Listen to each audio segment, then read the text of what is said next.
Hold on. Before we start, I'm going to get rid of that sound in the background. Oh, the water? Yeah.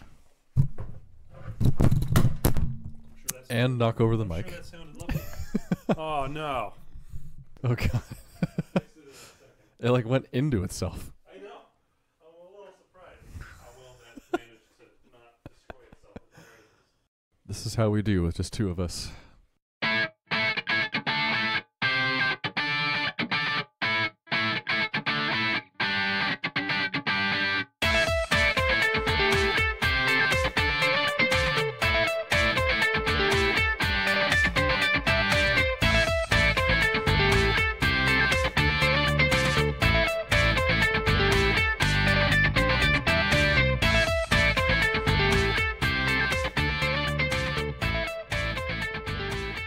Hello and welcome to Ctrl Alt Delete Podcast.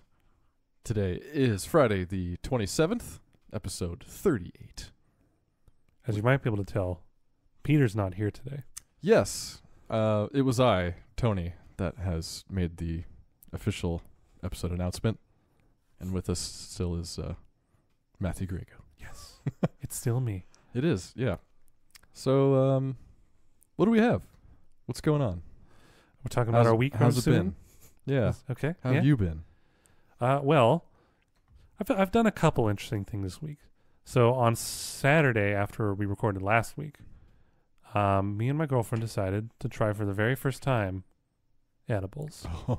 And for those that don't know, edibles is basically like things you eat. Yes. That can be eaten. You know, we've tried eating for the first time. I don't know how we've gained so much weight and I've stayed so fat for so long after not eating. But yeah, edibles is actually basically THC that you can take via eating it instead of inhaling it, smoking it.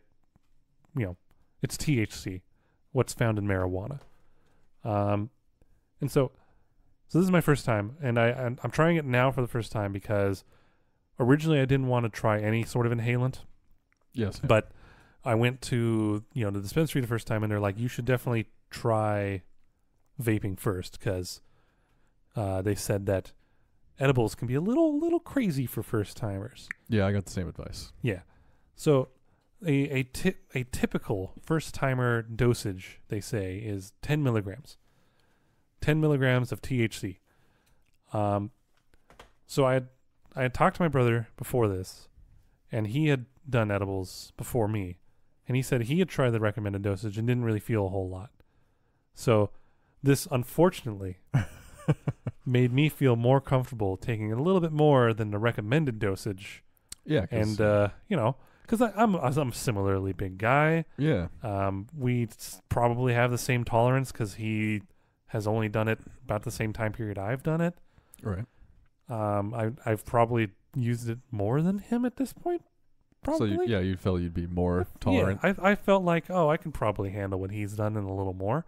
I'm gonna have to look up, or I'm gonna have to ask him what he took, because I took 12.5 milligrams. So 25% more than recommended because this little package I had doesn't divide it up into 10. It divides it up to like 6.25. So I tried 12.5, which is 2 of those little things. Right.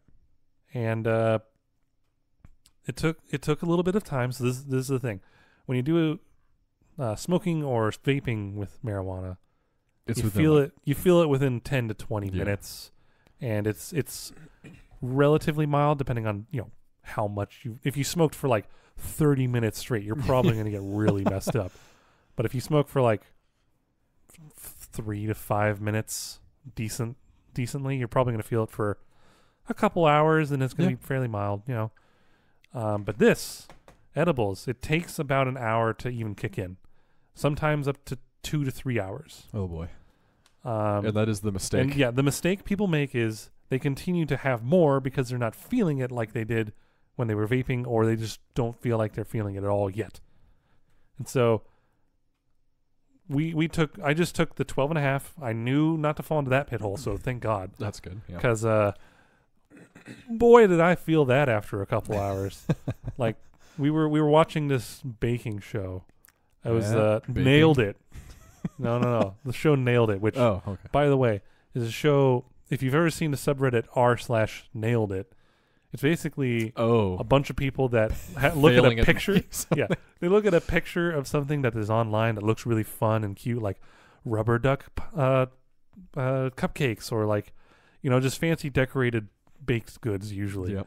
And then they show their picture of what theirs turned out to look like. It's terrifying. And it just looks like Satan pooped out some dairy product. And it's just like, ooh. It's a great subreddit. And so they made an entire show on this on Netflix. And we're like, nice. We're going to watch this as we're getting nice and high. And good choice. As soon as it started kicking in, I started realizing I don't remember what people were baking. Like I don't know how to explain it. Like we were watching it, and for the first hour we were watching it, we're like, oh, okay, they did this the first round, did that the second round, this person won this, so on and so forth.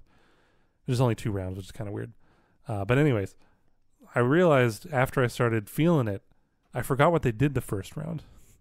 Uh-oh. So I was losing some of my short-term remembrance. That's the first thing that goes, right? So you kind of like, and you can't remember what else. Yeah, next. like I've heard some people describe it as you're like airheaded, you're like not all there.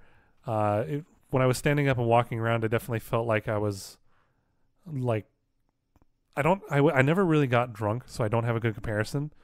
But Kelsey has described similar. being high as sort of like the drunk without the queasiness. Yeah, I would say that too. Okay, so probably that, kind of that sort of sensation in my head. And I so at one point, I had gotten up to get a glass of water from the kitchen because I was thirsty. But I had forgotten my glass in the TV room. So I left the kitchen to go back to the TV room, but then I forgot why I went back to the TV room. But then I remembered, I was thirsty because I felt thirsty again and went back to the kitchen, but I'd forgot my glass again. And of course I turned around and was like, damn it, I forgot my glass. Went back, forgot that I was going to get my glass again. But then I stood there for a minute thinking, wait a minute, I've done this before. So that time I finally figured out, okay, need the glass. So I picked up the glass, walked to the kitchen, set the glass down, and just sort of waited a couple minutes. I don't know why. But then I eventually got my glass of water. It took I think 5 minutes for me to get the glass of water. Didn't you say that you brought it into the kitchen at one point and then just didn't even get the water? Yeah, no, that's what happened. I put the glass down and just floated around for a couple minds, just thinking. I thought you had brought it to the kitchen to get water, forgot that you were doing that, and then just went back with the cup. That would have been funnier. But no, damn it. No, and funny enough, Kelsey was in the bathroom while this was all happening. Oh no! So she didn't even get to witness the hilarity of me not remembering to get a glass of water 3 times in a row. It's always funnier by yourself. Yeah, but fortunately I was there with Kelsey, and so anytime I was feeling something weird, I'd ask her hey, are you feeling this too? It's kind of nice to have someone else there doing the same thing. Both of us were much higher than we needed to be. But fortunately, there was also this video we watched. We did it beforehand, which may have been a mistake. We should have done it during, but there was a video posted by some group on the internet. I forget who. I'll remember at some point. But it was basically a video that was released on 420 for what to do when you get too high. Okay. And it was this middle-aged woman sort of being very supportive and giving you advice in funny ways, right? And the advice was, drink lots of water, be sure to have someone else there with you. You're doing great. No one's going to die of an overdose of weed. You're not going to be the first. She's like, go for a walk. They're not staring at you, I promise. A bunch of funny advice like that, right? And anytime I was starting to think, uh-oh, am I too high? I just thought of that video and I was like, okay, no, I'm fine. Bringing you back. Yeah, bring it back. Me and Kelsey eventually just took a nap for a little bit. That sounds about right. Yeah. Because the stuff that we did was indica, which for those that don't know, there's indica and sativa, right? Yeah, and there's a bunch of other strains. And then there's strains. hybrid and a bunch of other strains, but indica is the one that makes you feel very draggy. Yep. Your body feels more physically heavy, but it's mostly because your muscles are way more relaxed, I think. Not like you're actually gaining weight. Right. It's a great relaxant. You just feel heavy. So as soon as you lay down, sit down, You feel really good, but then you try to like move, and you're like, oh man, Yeah, I don't want to. I can't move my arms. They're so heavy. You can still move them normally. Like once you get past that little barrier in your mind, you can move fine. Yeah, But for me, it it's- was just kind of like what you said before. Like Mhm. you can move, but you just don't want to. It's Yeah. too comfortable sitting here Yeah. doing nothing. And especially since I have a memory foam bed, so Oh, like yeah. I would feel myself sink into it a Oh, little yeah. bit, and I feel heavier already. I'm like, I don't think I'll be able to get Yeah, up after no. this one. Stuck. So, and that was really comfortable and really, it like I definitely got a bit too high. Like, fortunately, I had done the vaping beforehand, because if I had done this first, I probably would have been freaking out. Yeah. So just advice to everyone out there who's thinking about trying it now that it's legal in many states: do vaping or something that's quick activation first. Yeah, or if you're curious and don't want to take our advice, you can just go to a dispensary and ask. Yeah, They typically are pretty good. Yeah, they tend to know their stuff. I mean, they deal with medical and now recreational, and I'm Yeah. sure they had to have some training on the medical stuff. So, Mhm. There's that. And everyone I've talked to at dispensary has been very helpful. So, Yeah. so that was the first thing I did this week. That was probably the most interesting. I'm definitely going to try it again, a little bit less. The water glass is probably the best part. No, God, okay, so the funny thing after that too is, so I couldn't remember what was happening while it was happening, but after I was done being high, I remembered like everything. That is the benefit, I guess, the difference between that and being drunk. True. Yeah, drunk, if you're blackout drunk, you just don't remember anything. But when you're really high, I remember. Yeah. I remember all the different treats that were made on that show. I remember the water taking 5 minutes to get a glass of water. So I think what it does then, it shortened your short-term memory to enhance your long-term. Maybe. I don't know if that's correct. Like you retained it all, but you didn't remember Peop- at the time. People have described it to me like you're fully aware of what's going on around you when you're high, and you're in control of yourself. Mm-hmm. You just don't feel like it. So I think that's what it is. It's like I remembered it, I just don't remember remembering it, kind of a thing. I don't know if that makes any sense, but Sure. that's kind of how it felt. But yeah, first thing this week was getting really high. All right. What else? All right, so next thing. I've been thinking for a while about upgrading my computer components, because I have a very old motherboard, and I had an old i7. It was still doing pretty good, Yeah, but like it was definitely bottlenecking my GPU. Like 1155, I think, right? Is the old one? 2600K, so second generation. Yeah, I think that's no, 2600K. that's. I'm trying to think of the socket type. 1150. 1150. 115. No, 1155. That's what I was right. Yeah, 1155. Yeah, 1155. That's what it was. Sorry, carry on. So, yeah, I was thinking about upgrading my components, but for anyone that knows computers, a 1155 chipset is not compatible with anything nowadays. So if I wanted to upgrade my processor, I also need to upgrade my motherboard. And if I'm upgrading my motherboard, I had DDR3 memory before. Right. Everything's DDR4 now. So now I would need to get new memory. So eventually I just decided I'm just going to upgrade everything. Fuck it. Except for the graphics card. I was like, okay, I can keep my graphics card because the GTX 1080, it's like the newest thing. It's fine. Right. I'll keep that. So the thing I wanted to try for this build was building a small computer. So The one I don't you can have on your desk. yeah, right? because the big problem I was having was I have a standing desk, but I couldn't really use it because the cords, I either had to buy really long cords and have a ton of hanging cords, Right. or just not be able to stand, which is kind of nonsense considering I have a standing desk. Yeah. So I wanted to build a small computer I can have on the desk that will then raise everything with it, so I don't have to worry about that. So that's what I decided to do. I went with a mini ITX case, which, for reference, a normal ATX case is somewhere around 3 feet-ish tall, sometimes maybe 2 to 3 feet tall, and Yeah. a couple feet wide, and maybe like 1.5 feet deep, kind of a thing. This case that I have is actually a monitor stand and case in one, and it's maybe 1.5 feet wide, 1 foot deep, and like 4 or 5 inches tall. It's pretty small, and this is definitely the smallest computer I've ever built. I've only built the one I have now, the newer case that I put it in, and then this one. And I went balls to the walls, and on this one I got the newest i7. I got 32 gigs of RAM, which is completely unnecessary. Like me. It is unnecessary. And I actually needed to buy a new graphics card because the graphics card I had modded with liquid cooling, and it has a 120 millimeter radiator and a fan, and that just did not fit in my case anymore. So I bought a new graphics card. I'm going to sell the old one, old quote unquote, old one. And I also upgraded my monitor. I had before 2 monitors that were 1440p and 144 hertz before.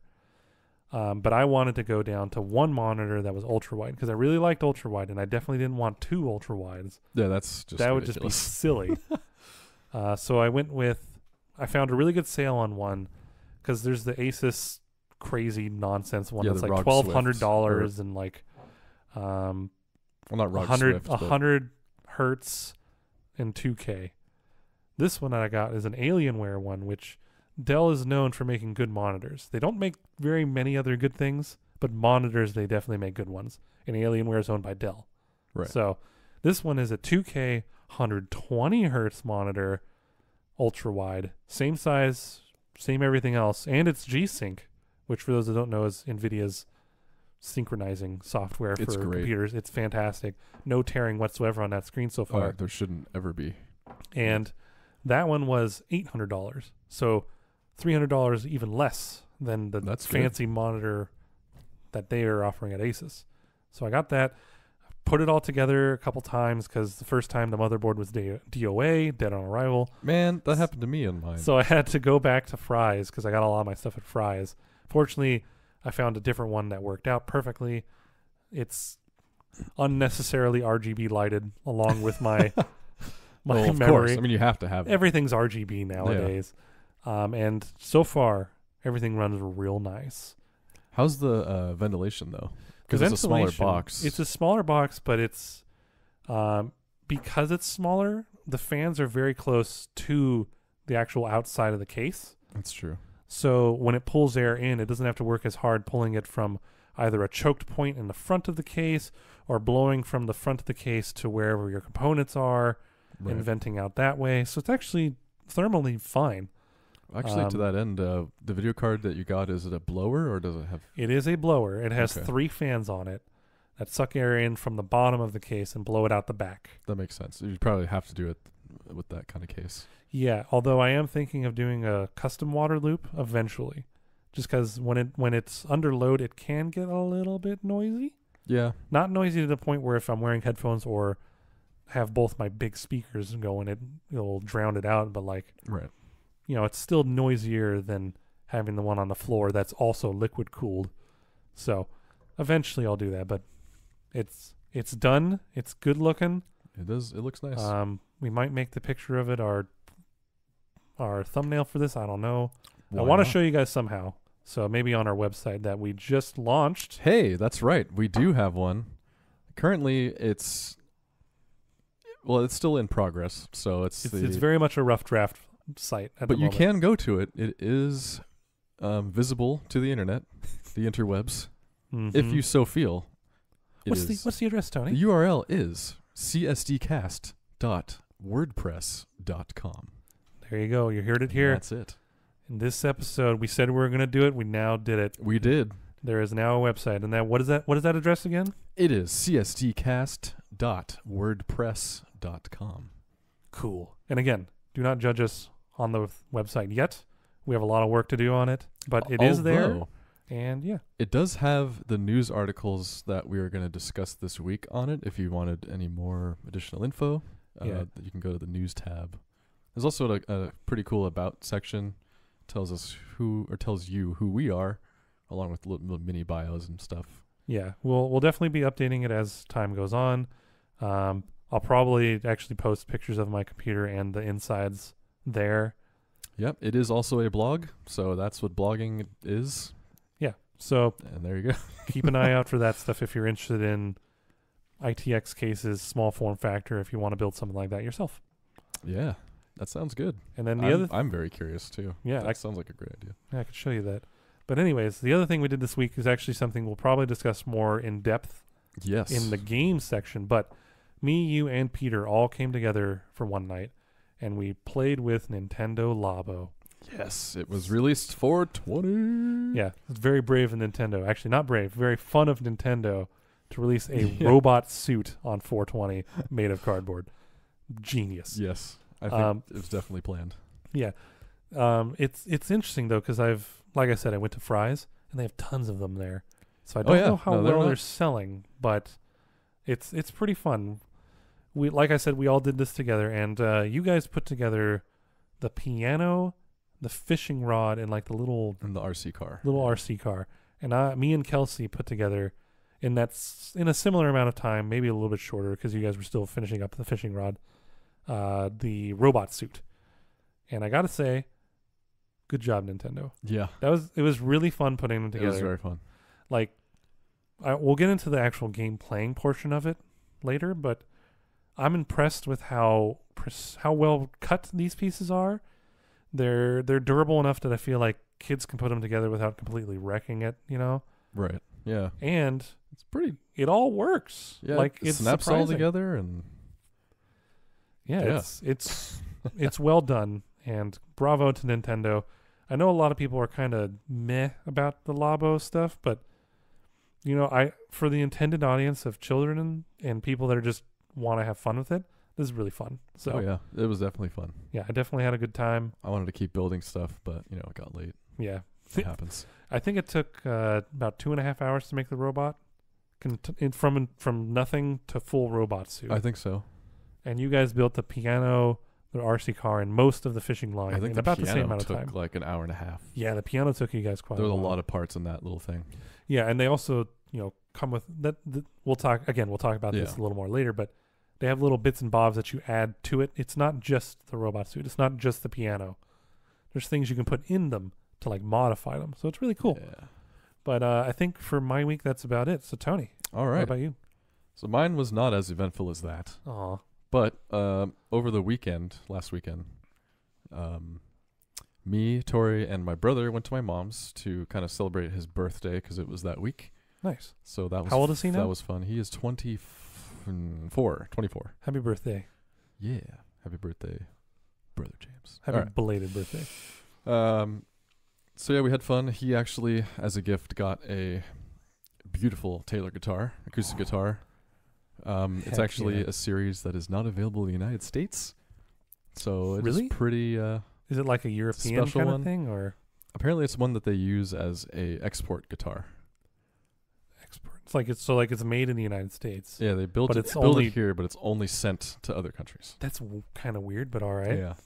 I guess it's kind of like iPhones being built in China, but being imported back to the United States and then exported back to China to sell. It's a little strange. Yeah. Yeah, but it's a beautiful guitar. It's acoustic electric. It has its own like EQ in it and with a battery. Ooh. So that thing sounded real nice, and he was super happy. Because what happened to the one that he bought, he got like a Epiphone acoustic, and he took it out of the case one day, and the bridge just kind of exploded in half. So that's unfortunate. He is out acoustic guitar. Did he have like any sort of reason that it might have happened, or like? Well, so we did learn guitars are like humans. Sure, they're a lot like humans. Their skin, quote unquote, gets really dry, and the only way to really treat it would be to give it. For humans, would be lotion, but for guitars, would be humidity. Okay. So guitars love to be in humidity around 52%, 100% of the time. It's definitely not California. Right. So you need humidifiers everywhere if you have a lot of especially if you want to leave your guitars sitting out of a case, just hanging for hanging on a wall kind of a thing. Yeah, or you just have it on a stand so you constantly pick it up and play it and put it back down. If you're going to have it out of the case, humidity has to be 52%. Okay. But a way to revive a guitar, if it's dry, you get one of those little like guitar humidifiers. You can get it at Guitar Center or anywhere. It's like a little thing you stick in between the strings that goes into the hole. Sound hole, and then you just put it in the case, and it'll kind of like absorb all that moisture back in and give it some more life. Okay. Would that also help with the neck, or is the neck more sealed so it doesn't really need it? The neck, one way you could do it is use orange oil. Orange oil, okay. Yeah, so I would, every time you change the strings, it really depends on how often you play, but let's say on average you change it once every 6 months or something. Every time you take the strings out to place a new one in, wipe it, dust it, and then put some orange oil on it, let it dry, then put the strings on, and that'll keep the neck kind of in good shape. Yeah, in good shape. Well, you can tell when the neck is suffering if you drag your fingers around the outside and you can feel all the frets sticking out. Ooh, okay. Then the wood is shrinking. Okay, that makes sense. Yeah. Well, you heard it here, folks. This is Tony's Tony's music instrument tips. Tony's tips. Tony's tips. So yeah, that happened. You got a new guitar. We hung out, went out to lunch or dinner, whatever. It was cool stuff. We also watched the entire Harry Potter marathon that was on HBO. Wait, we literally watched from the first movie all the way movies. to the 8th movie. Yeah, in the same day. That's like 16 hours. It was a long time. It was like 10 yeah, it was a long time.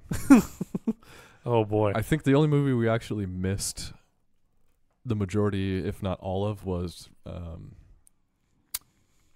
Order of the Phoenix. That's a bad one anyways. Yeah. Come at me, Harry Potter fans. My favorite movie is probably, well, I have two favorite ones. The first one, because it is almost exactly the book. Very, very close. Of all of them, that's probably the closest. And they're all small and cute, and it's great. And then the last one. Okay. All right. I've heard a lot of people say Prisoner of Azkaban is their favorite. It's a good book. Well, I like all the movies, so it's really hard to pick favorites. But I think part 2 and the first one are the best. Okay, fair enough. We also went to the gym all together. Wow. I got James a guest pass. 24 hour? LA Fitness. LA Fitness, that's right. They have a lot out there, actually. You can go to any of them? Yeah. Okay, that's nice. And I used my 14-day VIP pass for James, which didn't end up getting sent to him ever, but they let him work out anyway. They tried. Like, it was some weird thing with their system. It was not sending him the email. But they just let him in anyways. Yeah, I mean, I showed him on mine. I'm like, look, he's on my VIP list. Like, I gave it to him. It's supposed to send to him an email with the scanning thing and whatever. Because that's a pretty good pass. Like, you can go to the gym that you choose for them to go to by themselves for 14 days. Really? They don't have to be with you with that. That's nice. It's kind of like Do you get that just like a one-time thing a year, or like? I think it's one a month. It's like you get a VIP for the month, something like that. So basically, you get a membership and a half when you buy a monthly membership. Yeah, that's pretty nice. I also have the all access one. It's like $4 more a month to go to any LA Fitness. That's nice. And then I added Tori to that one. But yeah, we went all together on a Saturday. You guys getting swole? Yeah, I'm trying. I think I've gained a few pounds. In a good way. Yeah, I definitely feel stronger. I don't feel like a weak little stick anymore, which is nice. That's good. Like I'm trying to get as close as I can to 160 pounds before I get fitted for a suit. What do you weigh right now? I don't know. I haven't checked in a little bit. Okay. But I was at 144 before I started going to the gym, which is way too thin. I mean, I'm the opposite problem. Right. Again, don't get diabetes. I'm trying my best.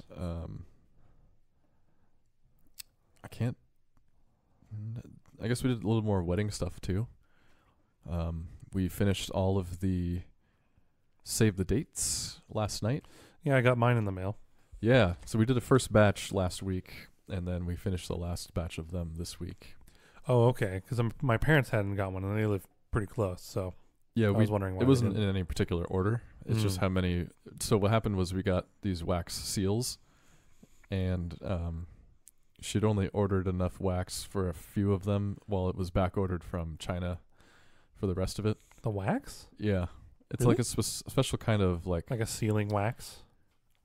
That, and it has like a metallic thing to it. I don't know. She found it for cheaper from China. I think it was through Amazon, but from China. I believe it. Or whatever she got. Maybe Etsy. But either way, yeah, the rest of it came in yesterday, so we finished it all. And then we just do that same thing again with the actual invitations. There should be enough wax left for all of those. Well, it also depends on how many people actually say, yeah, we're coming. You can also order more. It's true. It did take like 2 or 3 weeks for that to come from China. So I have to order it soon if that's the case. So yeah, that's pretty much been the week. And then work, standard stuff. Yeah, standard work. I didn't even mention work. I think people at this point know. We know that we have jobs. We have jobs, everybody, in case anyone's out there that's listening for the first time. Yeah.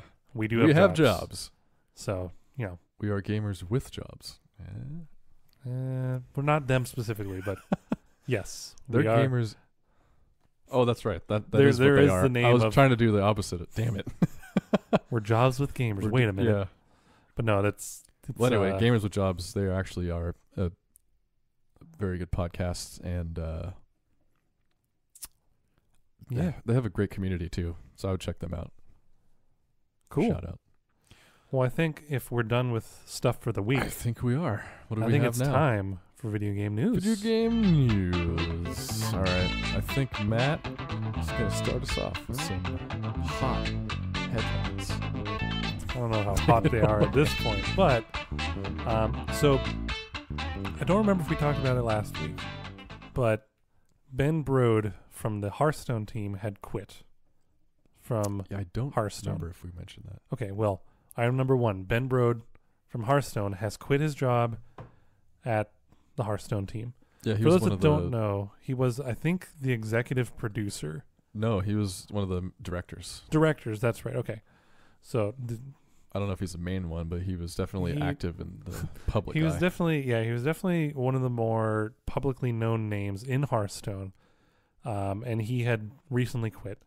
The reasons that he has quit, he says, is because he wants to work on games, not just on Hearthstone.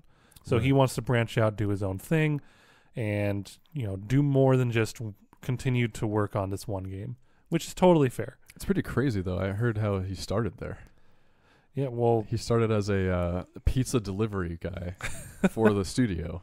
Heck yeah. And then... He got his foot in the door, literally, by delivering pizzas. And then he became a game tester for Warcraft 3. And then worked his way up to a director of Hearthstone. Hey, there you go. That's the dream, everybody. Yeah. If you're a video pizza. if you're a pizza delivery guy, just try to get a gig that delivers to like big names like Valve or... Yeah. And Blizzard. Okay, maybe not Valve. I don't know. But Ben Brode had left, and then shortly after that, there was a tweet, or not even a tweet. I think it was a comment in a thread for Blizzard by Hamilton Chu, who is the executive producer. I mixed the two up. So he's the executive producer, who almost literally in his tweet. I'm gonna quote it in a sec, but he basically said, "Oh hey, me too." Yeah. So. Okay, so here is the original quote from Ben Brode. "Today is my last day at Blizzard. Thank you all for the laughter and fun we shared. I will miss you." And then Hamilton Chu responded with, "Weird. It was mine too." So this was kind of a surprise to a lot of people in the Hearthstone community. Hamilton Chu definitely wasn't a big name. Like, I didn't really know him until this had happened. But that is 2 big people from Hearthstone that have left. Some people speculate that is because they don't like the direction the game is going. They don't like the newest expansion in the state it was released in. But I think for the most part it is what Ben Brode is saying, where they just want to work on their own stuff. Yeah. Although he has no clue what that is. He doesn't know quite yet, but it's going to make games. Yeah, which, the first step is always...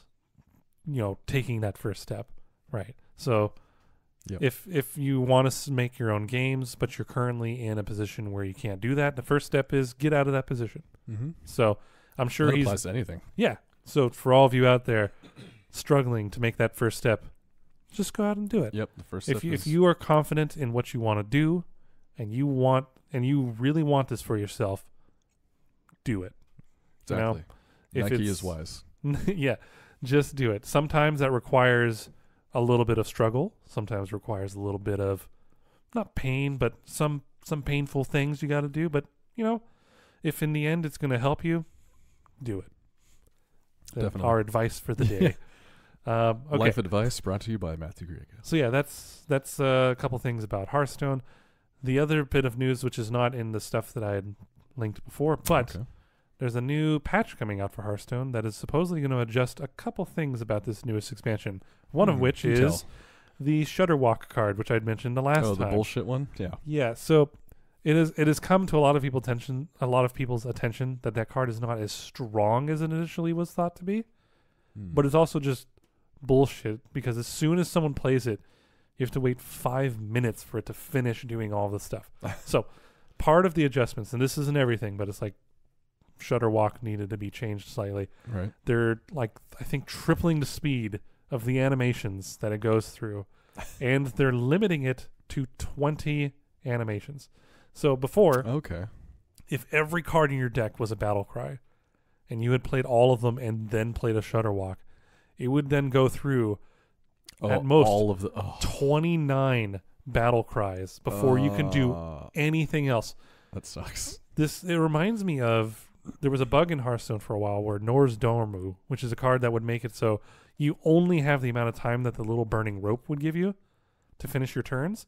There was an exploit where if you had 2 things to return cards to your hand and you could just play them back and forth on top of each other, you can time out the other player's turn and take your turn again before they had the chance to do anything. Okay. Because Nor's Domo made their turn go quicker, and the animation would go through their turn.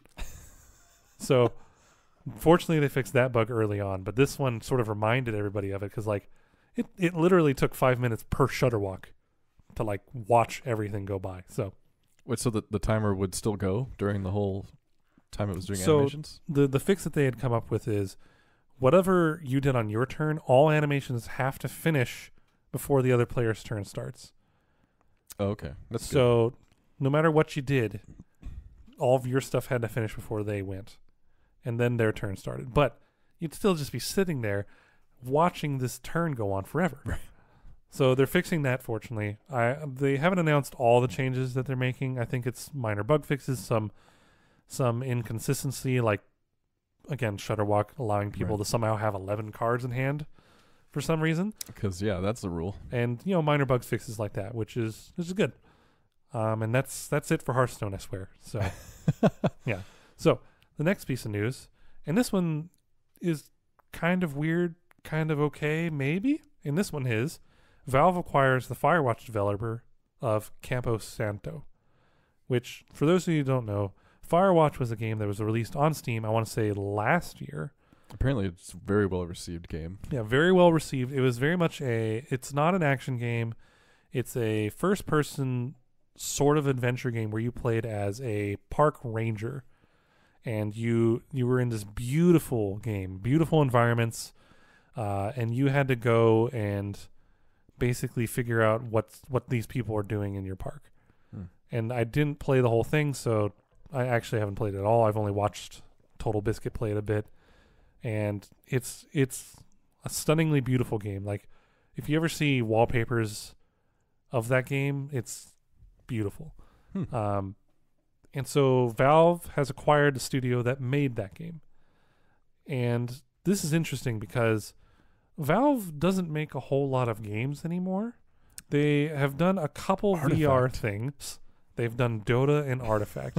And Dota is actually pretty old now. Yeah, it is. They still have developers working on it because there's actively new patches. They're changing balance and all that stuff. So they have people working on that. They have people working on Artifact. But this move is kind of interesting because I'm wondering what they're going to do with this team. Because so far this team has that game. I don't think they have anything else. They do. They're in the process of making one right now. That's now going to have Valve's name slapped on it when it comes out. There you go. Okay. It's called, what is it? So that will be their second game, though. It's called, crap. Well, while you're looking that up. In the Valley of the Gods. Okay. Yeah. So that'll be their second game. And Valve is apparently going to slap their name on it. It's going to be by Valve now. Yeah, I'm curious where this move came from, because Valve seems to have gotten into a weird, not arms race, but sort of just a put your finger in every kind of a pie situation where they're trying hardware, they tried software, they tried game development. They've tried a bunch of different things, but game development for them has slowed down tremendously. Like they had, the Half-Life series, they had Counter-Strike, they had Team Fortress, they had Portal and Portal 2, they had the Left 4 Dead games. Like for a while there, Valve was one of my favorite development teams because they made so many good games in a short amount of time. And then it just sort of plateaued and stopped. And then like years later they had Counter-Strike Go, and then years later after that they had Dota 2. And like it's been quiet. Mm-hmm. And Artifact is like the last thing they announced. So for them to buy a development team, a fairly new one that has had one successful game and one game they're working on, is kind of an interesting move. Yeah, I wonder. Like they wanted to get back into making games by not having to make games themselves, I guess. I don't know. Like an EA kind of thing? Just acquiring other studios to make games for you? Maybe. The only other thing I can potentially think of, besides them trying to get back into the game development market, is I wonder how this studio was doing financially before they were bought. Like, I'm wondering if... Well, I mean, they were in the middle of making that game already. Well, yeah, but that's the thing. I'm wondering if during the process of making this game, they realized, oh, we don't have the money to finish this. Could be. Like, I'm not saying that's what it is, but it is I'm wondering if that might be why they might have been looking to get acquired. Don't know. But it is interesting. I'm hoping Valve starts making games again, because when they were doing it, they were solid. Yeah. Like, they had good polish on them, and still to this day, a lot of their games look good. And of course, Steam is like the only platform that exists, really. Yeah. Everything else kind of... There's Origin and there's Uplay, but really, if you can buy it on Steam, you get it on Steam. Yeah, although my only qualm with that is Rainbow Six Siege. I don't like the way you have to play it when you buy it from Steam. I didn't buy it on Steam, so... Yeah, I did because it was on sale. Well, yeah. But, yeah, you have to, open it. Steam has to still be running because it plays the game through that, but also opens and runs in Uplay. So it uses two clients to run the game. Yeah, I don't think that's necessarily Valve's fault. I think that's more just... It's Ubisoft. Ubisoft forces them to run it through their client. It's just silly. Yeah. But, yeah, so Valve doing this, interesting move. I'm hoping games come out of it. Mm-hmm. That's what we want, Valve. Yeah, more games. I'm ready for some sweet multiplayer games or whatever else they have. Or single player. Yeah, there's Half-Life single player 3. games are good. Half-Life 3, oh my God. The world would explode. Yep. I think. I just want them to do a phantom release of it. It just appears in the store. They don't do any advertising. I just want that to happen. That would be it would be the greatest troll move. This This is one guy just searching Half-Life 3 every day. Mm-hmm. And then one day it appears. And it's a full price release. And he's like, guys on the internet, look, oh my God. I think that would be the greatest troll move that they could possibly do. I want him to do it. That'd be great. You hear that, Val? All right. So moving on to the next piece of news. All right. What you got? This does have to do with another TCG digital card game. I guess DCG, actually.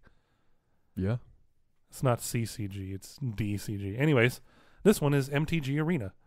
So for a while, they hadn't had gems. They hadn't had in-game purchases that you can make with real money. But now they finally do and have announced all the prices for everything. And a couple new game modes. So let's talk about that for a moment. So I'm curious. The first thing they did is adjust the amount of gold you get for daily wins and quests. Is it They more? actually increased it. Ah. Yeah. So before you got about 200 gold and 50 gold for wins 1 through 4. So it was 200, then 50, 50, 50. Now it's 250, 100, 100, 100.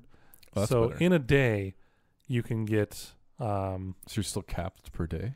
Or No. Well, you can get 550 gold just from the daily wins. Oh, okay. And then there's still the daily quests. The quests used to reward about 225 to 300 gold. Now they give you 500 or 750 gold, which, for reference, to buy a pack in the game costs 1,000. Oh, so if you do a quest and you win a game, you can get a pack just like that. 1 win, 1 quest. In some circumstances. That's better than Hearthstone. Yeah, Hearthstone you had to win 3 games and you would get 10 gold. Yeah. And then the quests were the only way you really made gold in Hearthstone. But yeah, so the quest rewards like 25 or something. Mm-hmm. So before, daily quest gold rewards maxed out at about 1,050. So you can afford a pack a day if you did all the quests and all the daily stuff. Now it's maxing out around 1,300.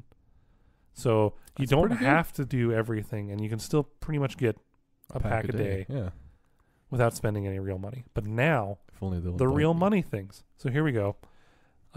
There's one thing I like, one thing I don't like. So the prices are, there's gems in this game. So real money equates to gems.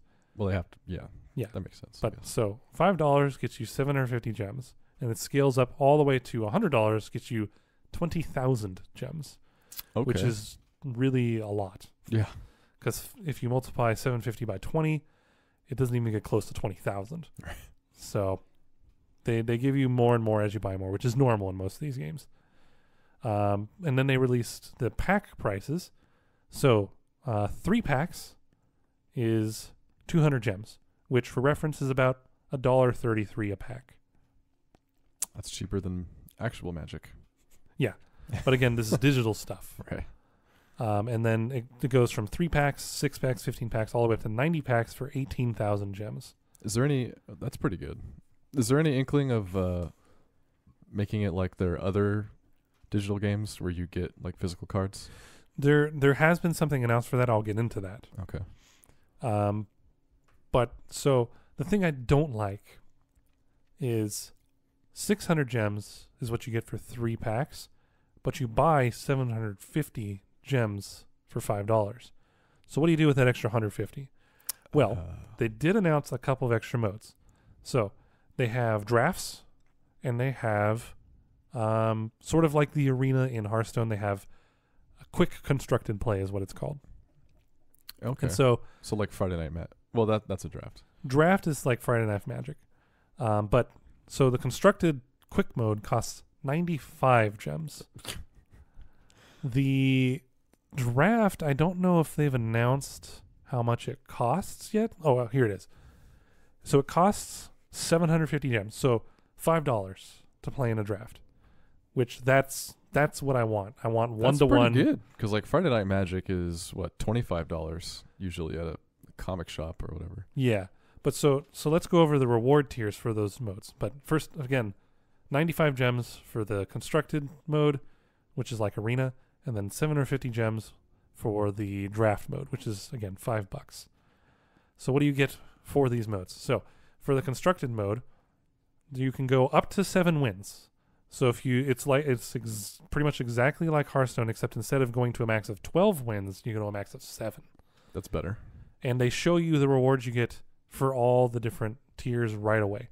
So at 0 wins, so if you win none of your games, you just lose all 3. You get 100 gold and 3 uncommon cards. That's pretty good for losing. Yeah, so speaking, just for reference, 95 gems is about 63 cents. So 3 uncommon cards for 63 cents is not as good as just buying a pack, getting 2 uncommons and a rare, but you have the chance to get more. Right. Plus you get 100 gold out of it. And also constructed play, you don't just have to buy in with real money. You can buy it for 500 gold, which is, again, half the price of a pack. So it's decent. I like these numbers. So for 1 win, you get 200 gold, so it doubles the amount of gold, and you get 3 uncommon cards. So it just doubles the amount of gold. For 2 wins, 300 gold. For 3 wins, 400 gold, same for 3 uncommon cards. Once you get to 4 wins, 500 gold, 2 uncommon cards, and 1 rare card. 5 wins, 600 gold. So it goes up by pretty much 100 gold every time, except... yeah, what's the big 7? So 7 wins, you get 1,000 gold, which is enough for a pack, 1 uncommon card, and 2 rare cards. That's pretty good. So if you spent 500 gold to get into this, and you win 7 games, you double your gold, and you get 2 rare cards and an uncommon card, which is pretty decent. To break even, you have to get about 3 wins, I'm going to say, which is not too bad. And you do this, it's a total of 7 games anyway? No. So 3 losses, up to 7 wins. So once you lose 3 times, you're out, just like Arena. Damn. But you can win up to 7 times. The draft stuff. So this is like Friday Night Magic. They give you a bunch of cards. Not only do you get to keep all the cards you draft, but for 0 wins, again, this is 750 gems. Or they also allow you to pay with in-game currency to get into drafts, which is nice. Okay, 5,000 gold. Like these are all paid. Oh, 5,000. So it costs 5 packs worth. So 5 days of playing. So yeah, if you just the quests. If you play every day, you're not going to have trouble getting into the drafts. But so 0 wins, 50 gems, so not a lot of gems, but 1 to 3 booster packs and all the cards you drafted. Okay. Which, for those that don't know, for Friday Night Magic, you're typically given 3 booster packs. You open 1 at a time. You draft 1 card, pass the rest to the next player. I'm not sure what the format of this one is going to be exactly because it's online. I would think similar. It might be similar. But so essentially you get 3 packs worth of cards, which is about 45-ish cards. I think 42 if you don't count the tokens or anything like that, or the lands. So you get 42 cards, and then with 0 wins, you get another 1 to 3 packs and 50 gems. I think the number of packs you get might depend on the number of players that were involved. Could be. So that's the 1, 2, 3 thing?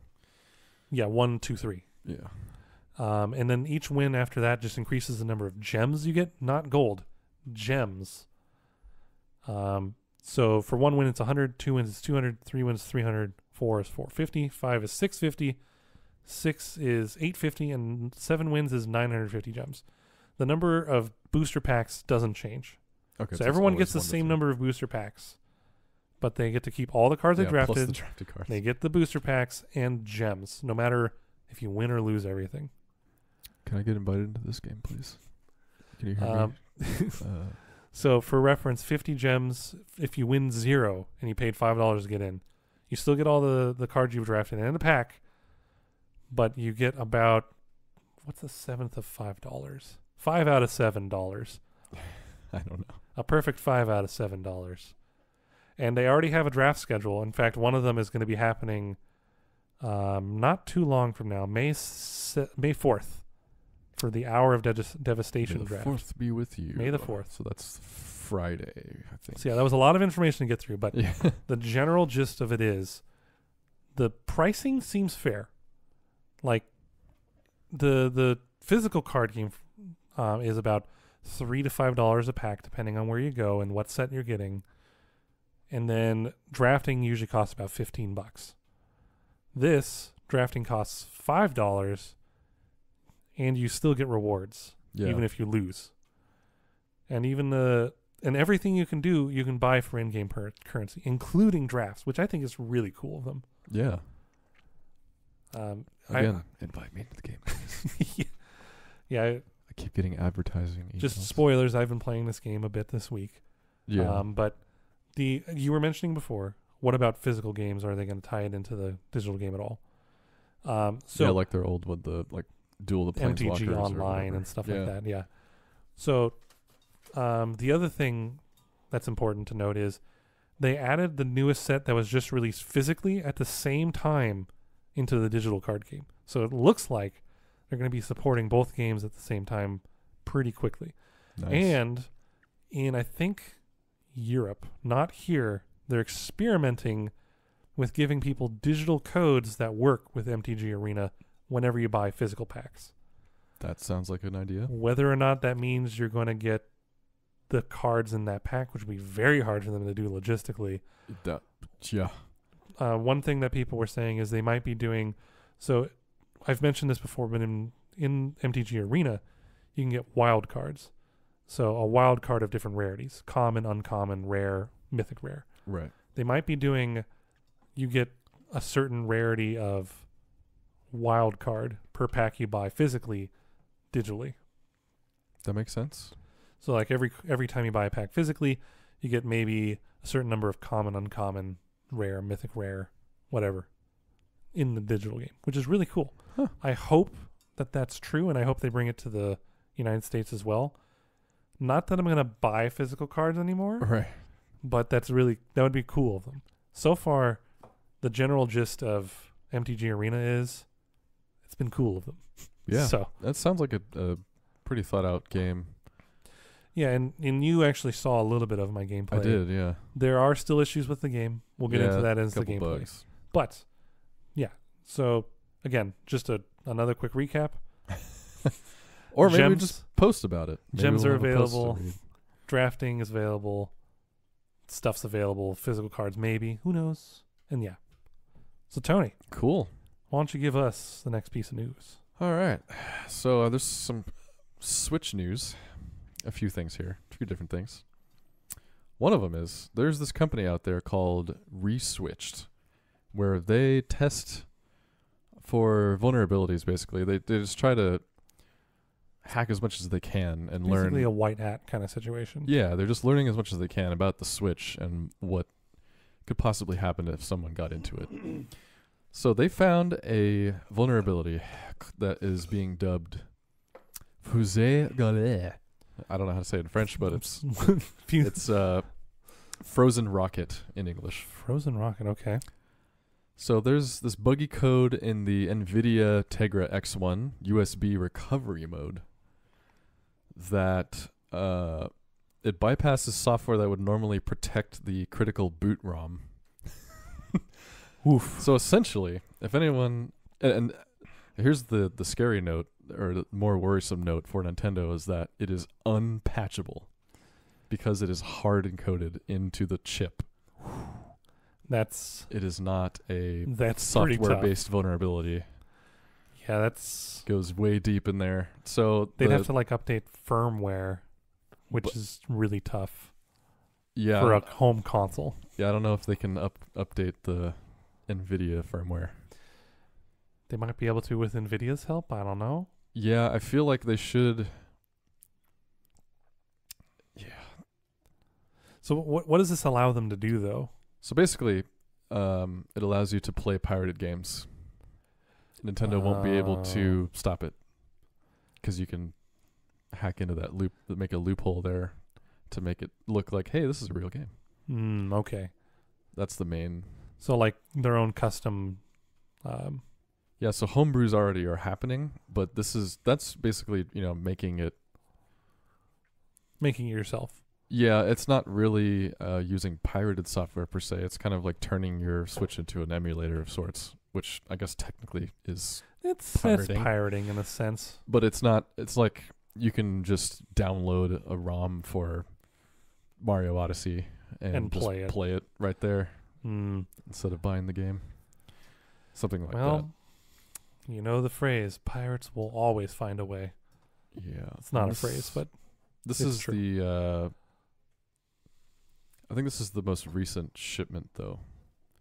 The most recent shipment? So if you have the original shipment Switch, this vulnerability doesn't exist. Can you double check that? I will double check. Or if anyone knows, send in a correction. Corrections. Yeah, we'll do it that way. Corrections at CSDcast.com. That would be kind of an interesting thing if older Switches didn't have the vulnerability. You'd think it'd be the opposite. Yeah, if I'm going to read it, let's see. Change the... Oh, no. What? So it says,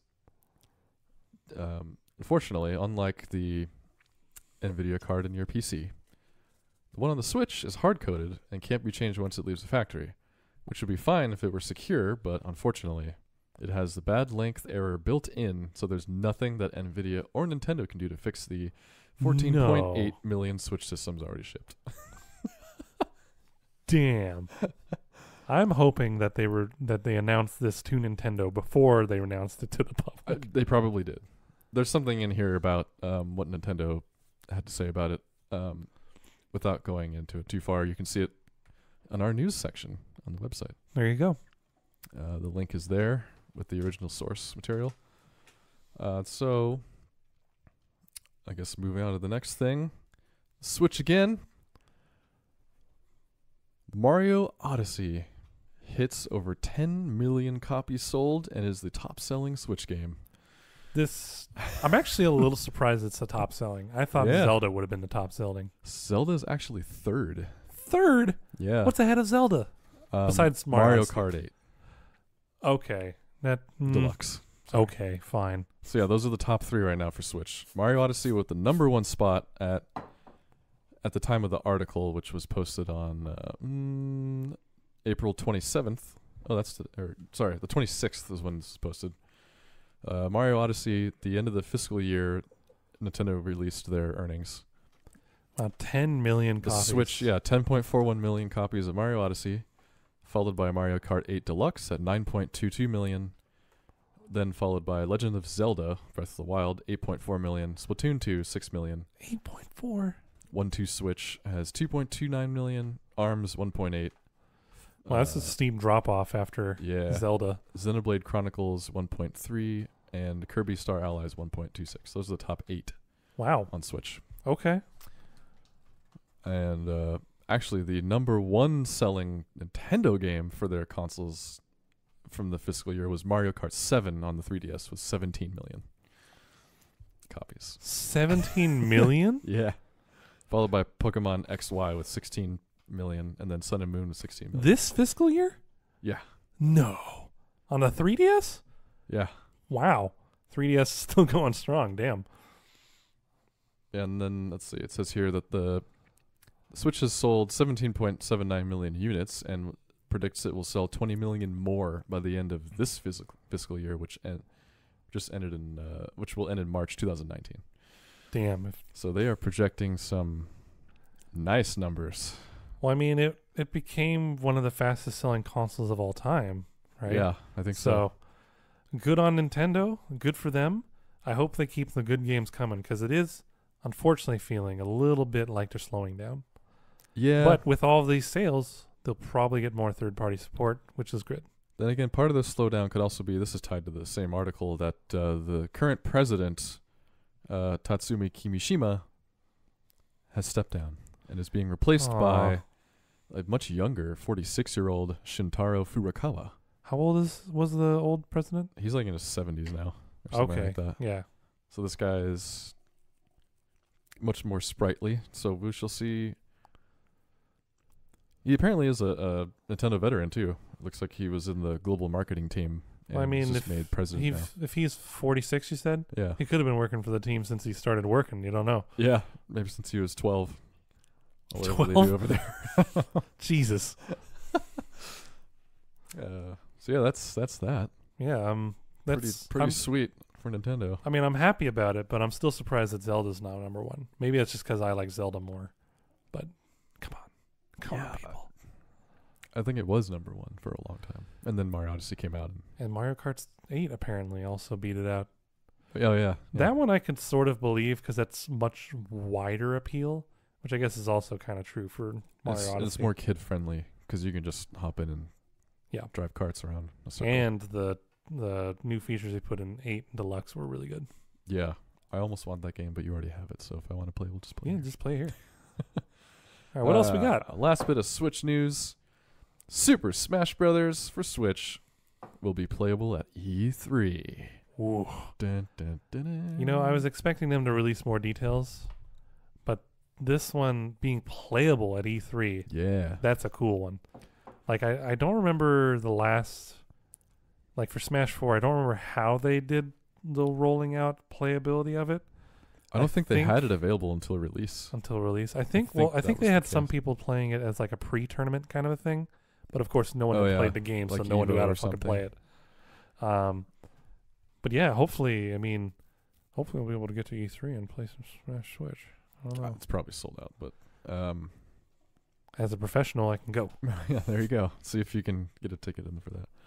But which this being playable at E3 brings the question out again: is this a new game or a port? You know, I feel it like seems awfully quick to be a new game, but then again, they could have been working on it this entire time. Yeah, I mean, who knows? Maybe they're probably using the same engine as Smash 4, so that saves them a lot of time. Yeah, they probably can pull out a lot of assets and just update the resolutions or whatever, which saves them a lot of time. So, I mean, it's not unreasonable for it to be a new game. Plus, I feel like Peter had mentioned this before. When Mario Kart 8 was coming out on the Switch, they mentioned like deluxe edition, Right. which clearly says it's not the original. So it's this just said Super Smash Brothers.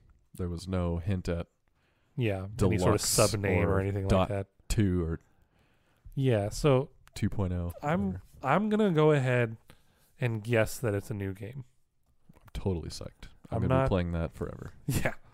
I mean, shut off from the world. Well, then you can bring it anywhere. Hell yeah. Fantastic. Just what everyone actually wanted from Smash. That's awesome, though. I'm excited to see what it looks like in action. Yeah, make sure to check out our special E3 podcast. Once that comes around, it's going to be a long one, I'm sure. I believe E3 is the first week of June. I think you're right. So it's coming up. Mm-hmm. That'll actually almost mark our 1 year. 1 year anniversary as a podcast. There you go. It was one of the first things we did was cover the E3 conferences. Yeah, I think it was the first episode besides 0. Yes. Yeah. It was the first official episode. I also lied. That was not the last piece of Switch news. There was one more that I missed. Womp womp. We talked about some upcoming releases, but this is official release date for Square Enix Octopath Traveler. It'll be available July 13th. Well, there you go. And I will be buying it. Yeah, I know you're definitely interested in it. I will be downloading it immediately. I'm not as keen on this, but I'm also not as big of a JRPG fan as you seem to have become. Yeah, I don't know what's going on with this. I mean, hey, if you find something you like, keep going with it. But it definitely looks like an homage to some of the older games that they did, which I think a lot of people will like. This reminds me a lot of like Final Fantasy VI style. 6, okay. Like Lost Sphere, but using the 16-bit graphics instead. It's 2.5-ish D kind of a thing too. It's not quite. It's interesting. Again, the demo was, I don't know if it's still there, but the demo was out for a while there, and I played that, and I just immediately thought this was going to be a good game. Good. So I like the class system they have going on, and it's just going to be cool. Yeah. All right. What else we got, Tony? What else do we have? Yeah, I know we have a couple more things. Microsoft. Microsoft has announced that they're going to be teaming up with Discord. Oh, yeah. So that you can connect. So this announcement seemed a lot better than it is. What it actually is. There's no like Discord app or anything you can install on your Xbox. This is simply a way you can link your Xbox Live account to Discord, similarly to like Twitch or Spotify, so that if your friends or you are playing on your PC, and then one or the other is playing on an Xbox, you can see what they're playing on Discord, and it'll give you the opportunity to say, "Hey, I guess I'll jump over on my Xbox and start playing with them." Okay, so you can't voice chat over Xbox and PC together? No. Oh. It's just that link, the connection link.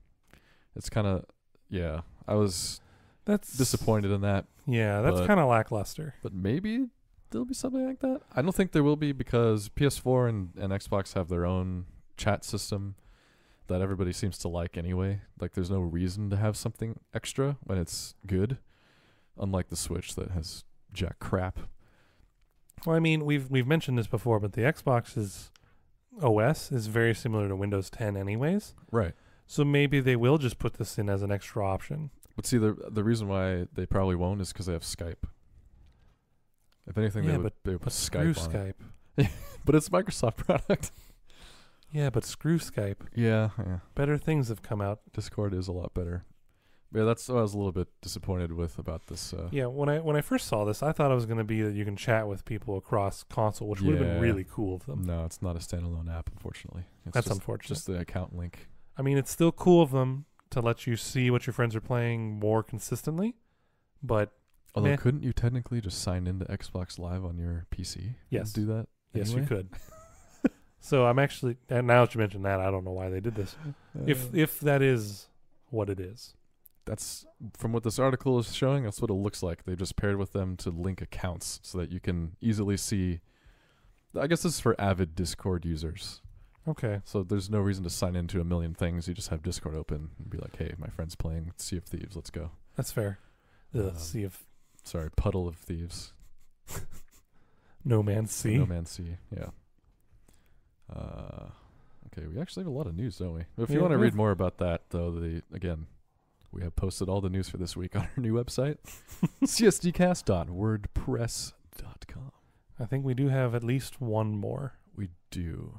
There is a Destiny 2 thing in here, but nobody cares, so I might skip that. No, just give a brief one. Brief one. The next DLC is called Warmind, and I believe it's set to come out in the summer. Let me see. It says... I saw this one too. Well, while you're looking that up, basically, there's a new landing zone, which is the planet Mars. What is it? Warmind Rasputin has awoken and is creating problems across the solar system, and you can see that because of space junk that's falling. Rasputin? Is that actually what they named him? Rasputin. Oh my god! Oh, so just so you know, it's actually a lot sooner. It's May 8th. Oh, May. That's it. I knew I found it somewhere. Okay, so May 8th. May the 8th be with you. Wait a minute. Yeah, as much as we bash on this game now, I might actually reinstall it to see what's going on with it. I am a little curious. I mean, I have the expansion pass, so it comes with this expansion. You might as well, right? Freaking download it again, just to see what it's about. But the main points of this are. There you go. There's a new event called Escalated. Let's try that again. There's a new event called Escalation Protocol. Now, the difference with this one is, aside from regular events, usually when you go around in the map, events will just pop up and you can just join it. It'll show you events. It'll show you where they are. This one, you have to find and has to be started by you or by someone else that you can then join. Okay. It's not it's more personal. Yeah. And it's available to be started at any time, but it's not a, scheduled. A world event. Yeah, it's not a scheduled thing that keeps happening. It's just you have to start it. And this is an interesting one. There are, 5 different bosses that it cycles through every day. Or every week, sorry. There's a new boss each week out of 5 available. And there are 7 waves of hive enemies that you defeat. And then and a lot of generated chest drops, like your standard events, really. But these drop during particular waves. I believe the first one was after wave, the 3rd and 5th, you get reward chests. Okay. And then the boss comes at the 7th, and again, it's a different boss every week. It cycles through all 5 of them. So that'll be interesting, especially since there are new exotics as well. There are about 2, 4, 6, 8, 10, 12, 14 exotics with this expansion, or DLC rather. The other thing they're doing is changing up the Crucible a little bit, which is their PvP. They announced 2 different types of player rankings. Valor is a progression system that goes up when you complete matches and has no loss penalties. That's kind of nice.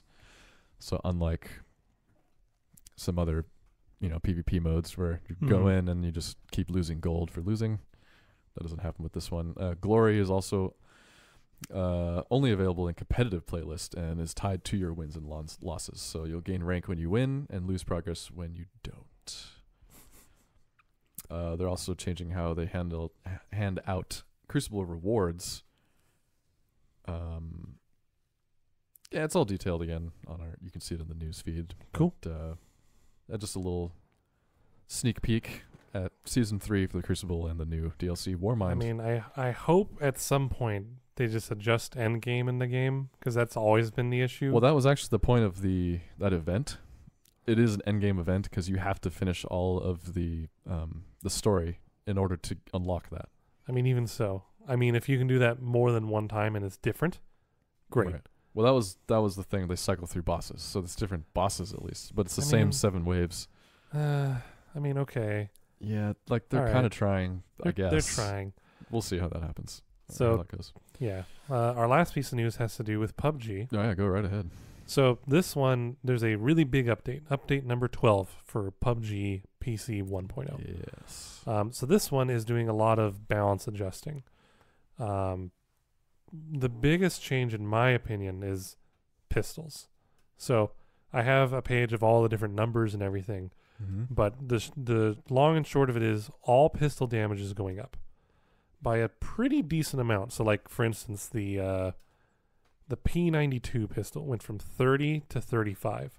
So that's a pretty sizable increase. And pretty much every pistol has gone up by a similar increase.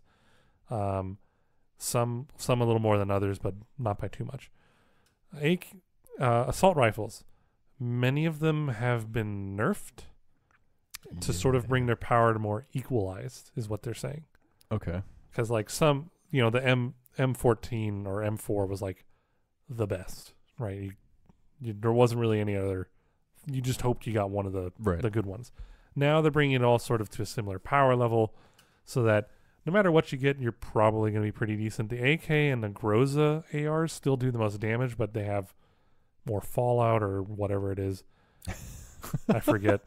But they're trying to bring the power level of them all sort of closer together. Yeah, we'll consult our resident PUBG experts on these when he comes back. Shotguns, not a whole lot of change in shotguns. Actually, they nerfed the damage. Yeah, but here's the damage nerf, right? Is it like so the S686 and the S1897 each went down by 1. Oh, okay. It went from 25 to 24.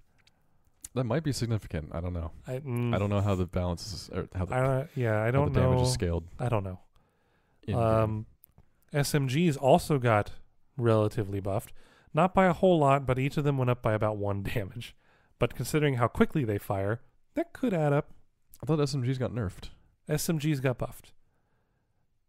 ARs got nerfed. Okay. So the DMRs, or snipers, pretty much, kind of got a mix. So there's a new one, the SLR, which obviously hasn't changed at all. It's just a new gun that's coming out. There is the SKS, which got nerfed slightly from 57 to 53. The VSS went from 40 to 41, so not a big change. And the Mini 14 went from 45 to 46. Again, the SKS was a big change. That's a bigger change compared to the others. Yeah. Yes. And LMGs also got buffed slightly again. So, like I said, it seems like they're just balancing it. Yeah, they're making it so ARs aren't the only thing you need, and sniper rifles are closer to being okay for everything. There's a lot more changes in this. I can go over a couple of them. There's a new vehicle, the Murado, a classic muscle car. Hey. It's a fast 4-seater sedan. Can be found in downtown areas, main city streets. It's great for off-road travel, it says. So, and it's also apparently going to be one of the faster cars in the game. Okay. So there's that. Like I said, the SLR is a new weapon. It's a DMR that uses 7.62 millimeter ammo, 10 bullets per magazine. It says it's more powerful than the SKS, but it has more recoil. So there you go. Okay. So one of the other changes that I heard about outside of this article, but it's also mentioned here, is that level 3 helmets now only spawn in care packages. So they're much more rare. That's good. They're only in care packages. Those make you extremely vulnerable to go out and get. Yeah. Let's see. Is there anything with move? There's a couple changes with movement. Slightly decreased movement speed when holding SRs, light machine guns, and shotguns. So you now move slightly slower when holding those. That's fair. Your equipped weapon affects both your sprinting speed and your running speed. So they're also removing the first shot delay when your character is not sprinting. I don't know what that means exactly. Apparently it took a delay to shoot when you're not sprinting. I don't know. Again, we'll have to consult our expert on this. There's a couple other changes, new attachments. There's a new, so you know the HoloLens? There was just the red dot HoloLens.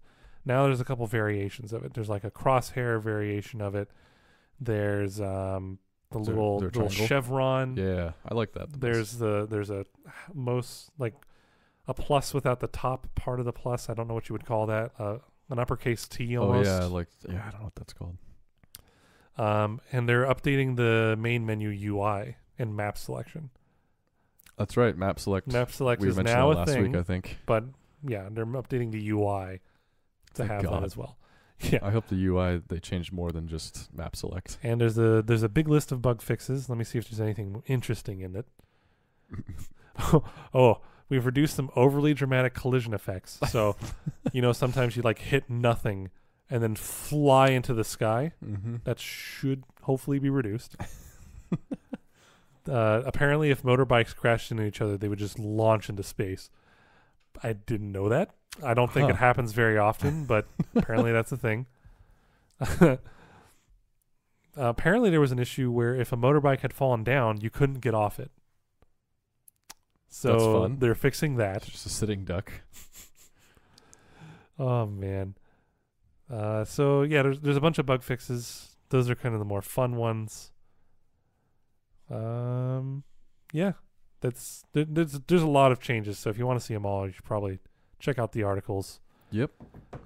There's official patch notes from them, so Yep, you can from PUBG Corp. You can probably get a little bit more out of it than just listening to us. Yeah. All right. So that's, I guess, the end of news. Yeah. You want to take a break? I think I'm good. You want to take a break? Yeah, just to recharge some batteries. Let's take a quick break. We'll be right back.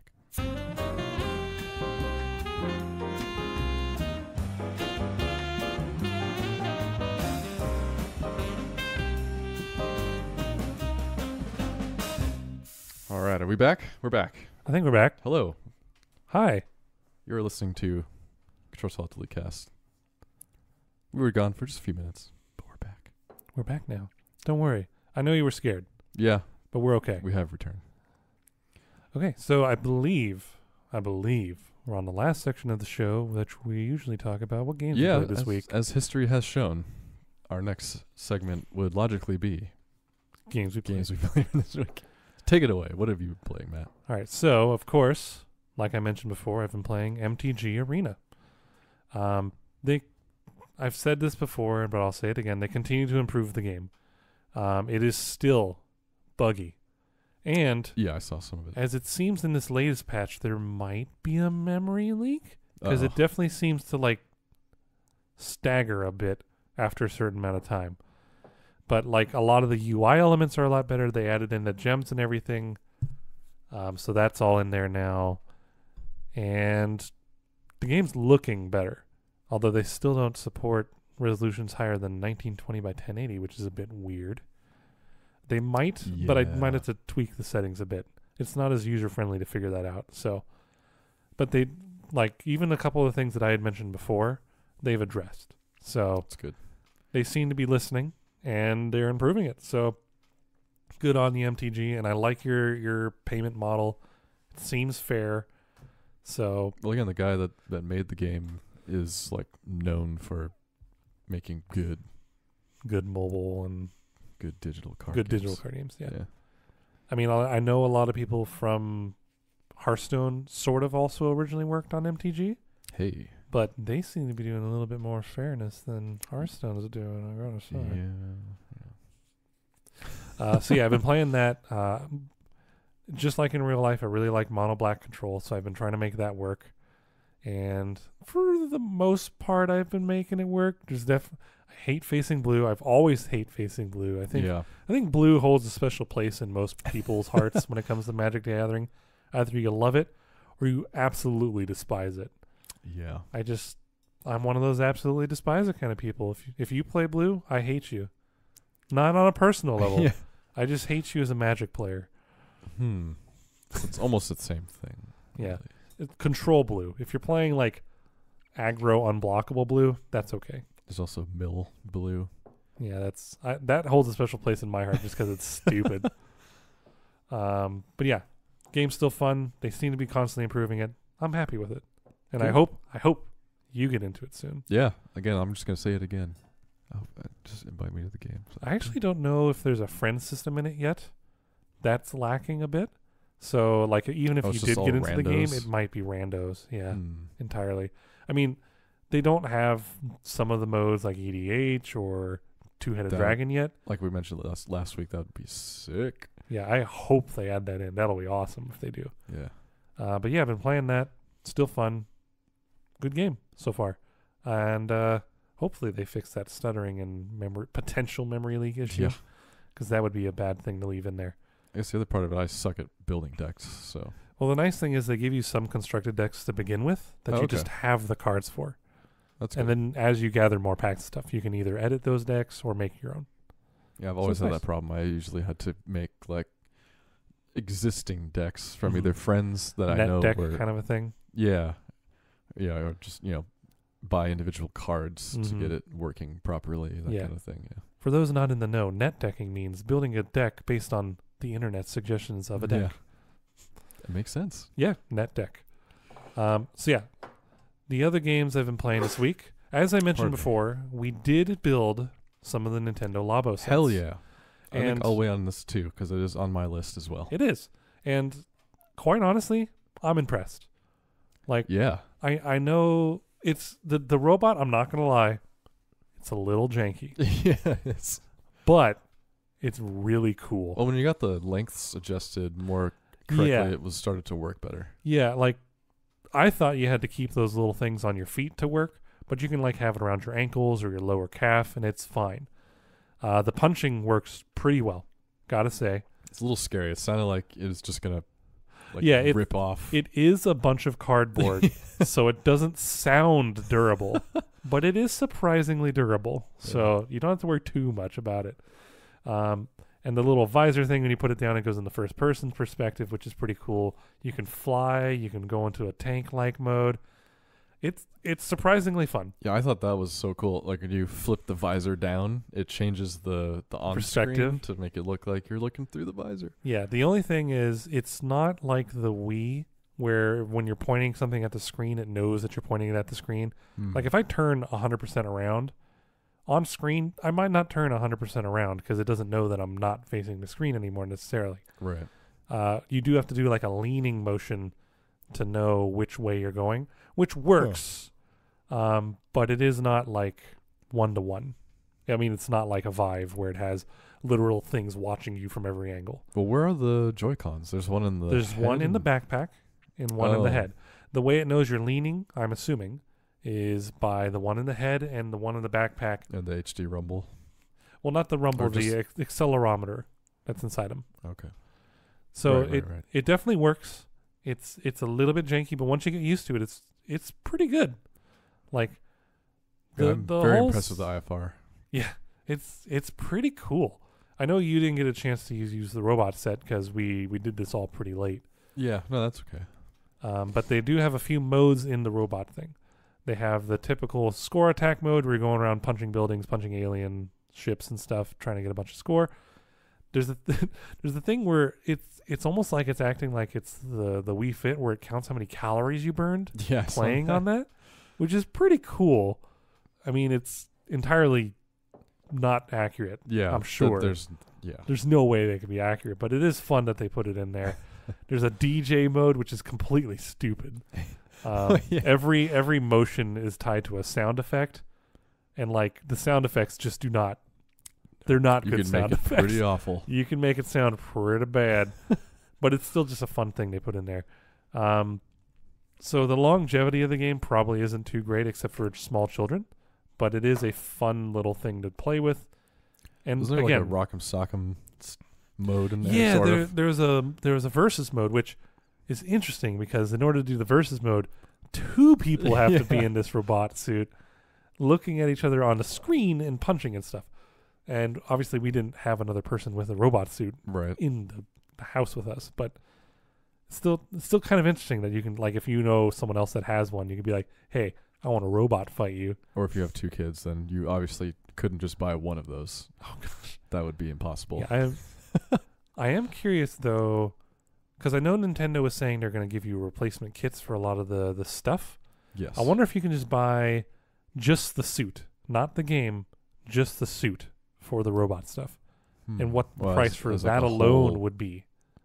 Yeah. Because if you already have a copy of the game, but you want a second one so that either your other kid can play it or your other adult friends can play it, I'm wondering how much that'll cost. Because the suit right now is $70 with the game, I want to say. It was $80. I think it might be $80. The regular variety pack's $70. Okay, yeah. So those prices. So I'm curious whether they're going to be standalone.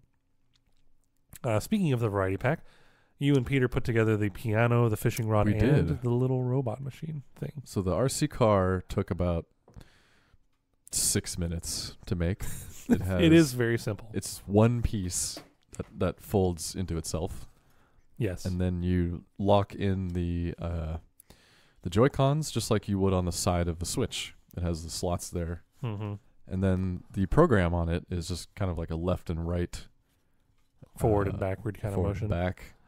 It uses the HC Rumble to move, and it does different frequencies to have it turn left or right. It's kind of cool. It's kind of impressive. Yeah.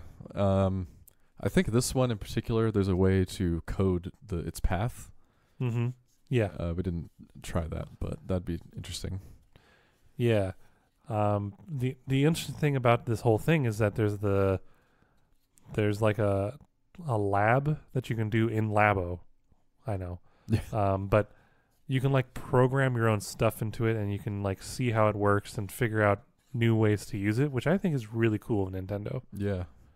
So it opens it up not just to what Nintendo has given you as like a pre-built thing, but you can just make your own stuff. Yeah. Which is really cool. Very curious. I'm sure there are videos out already, people making things. Yeah, I mean, there's definitely video. I've seen videos of these little RC cars with little knives attached to the top of them. Like battle bots. Yeah, just battle bots with two of these knives on them, which is ridiculous, but I love it.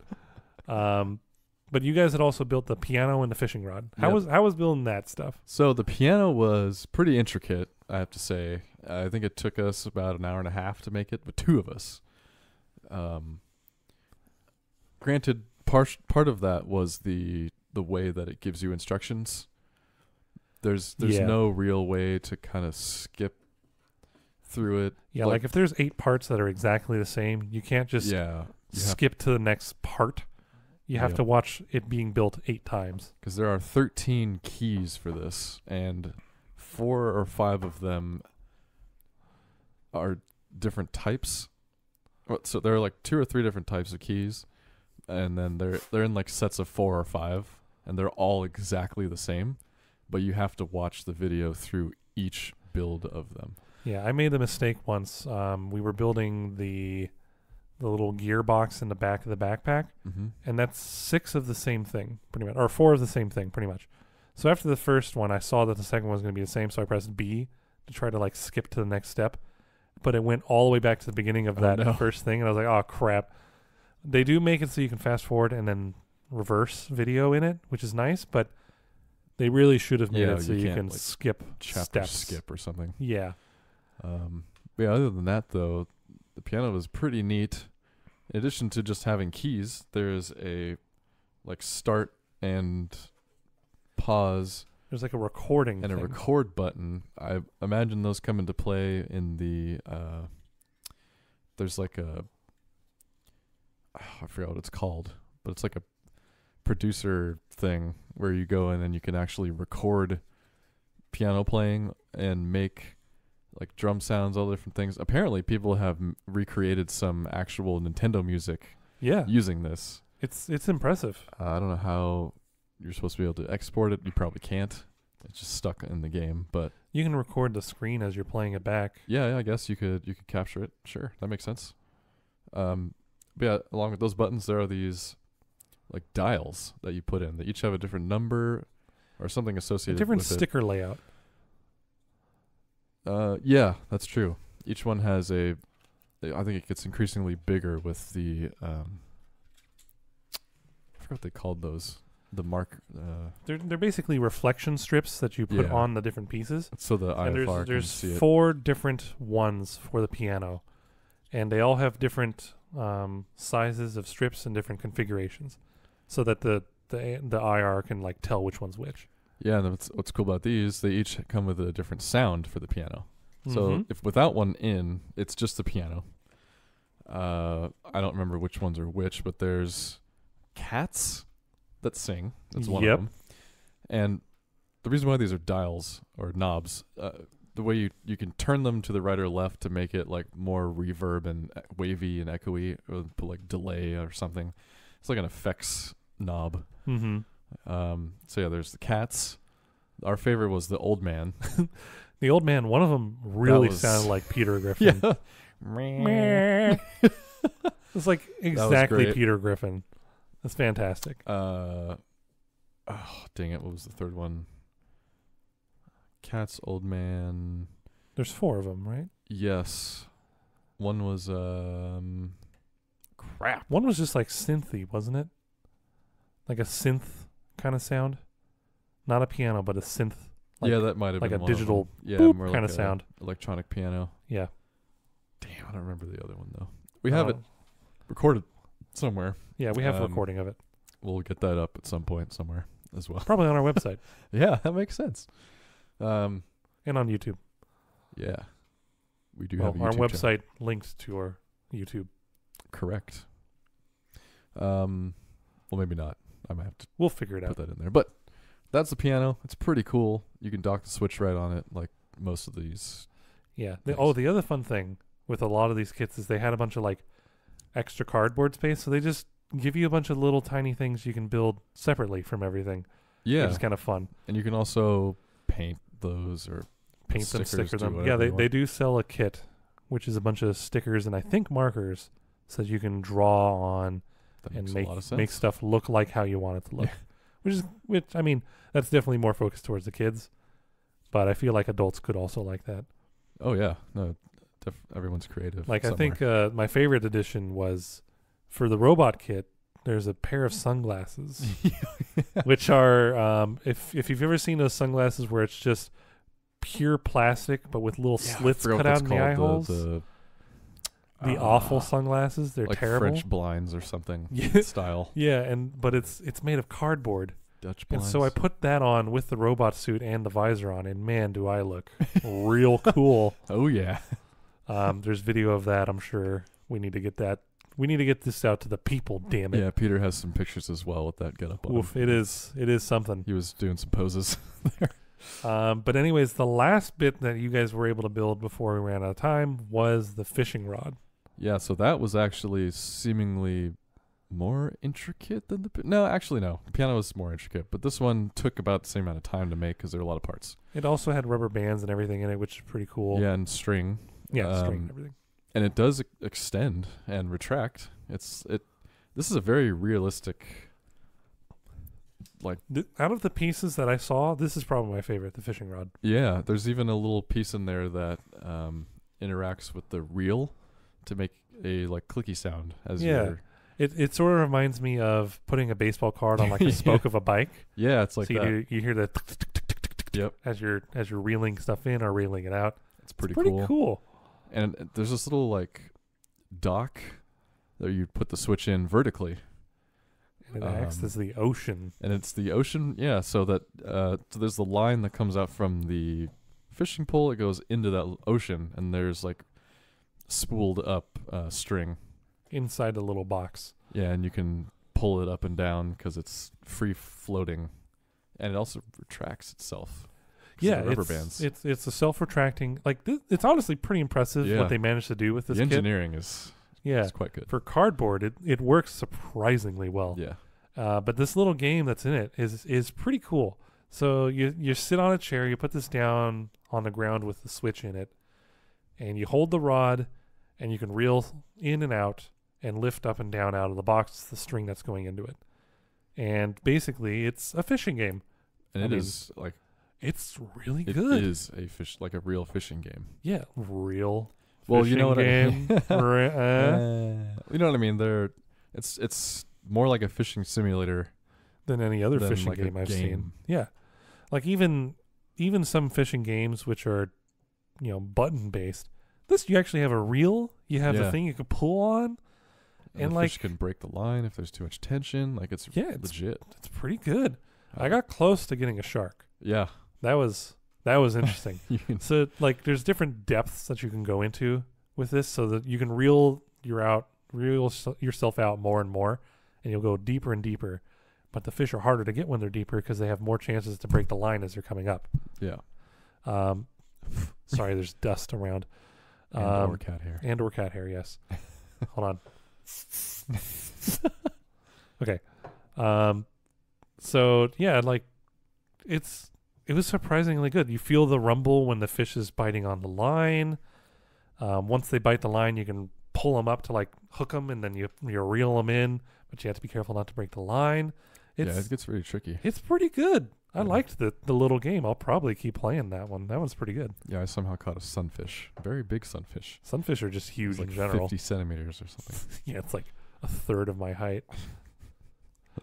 Yeah, that's the Labo in general. Yeah, there's some more left. In a short review, I'm impressed. Mm-hmm. There's a couple little bits we haven't built yet. We haven't built the motorcycle. We haven't built the house. The house is the other thing that a lot of people say they had fun with. Yeah. So we're definitely going to have to do those. But initial impressions and initial gameplay impressions, I like it. Yep. It's pretty cool. And I'm also very excited to see what people can come up with the programming kits that they included. Yeah, I might look into that pretty soon here. The programming kits? I'm curious. Well, not to do it myself, but to see what people have done. Yeah, it's honestly kind of awesome. So yeah, we both played that game this week. Yeah, what else you got? I'm trying to think. I remember. So me and Kelsey had played this one game I mentioned last week called 9 Parchments, and I said we were going to probably try out Torchlight 2, and we played Torchlight 2. Hey. Me and Kelsey, I'm trying to remember when we did this, but I think it was the day after we got high.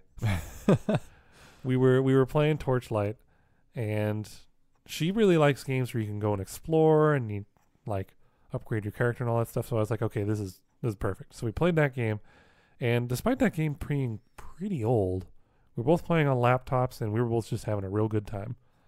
And it's nice because Torchlight 2, unlike Torchlight 1, which was a single player, you can play with multiple people online.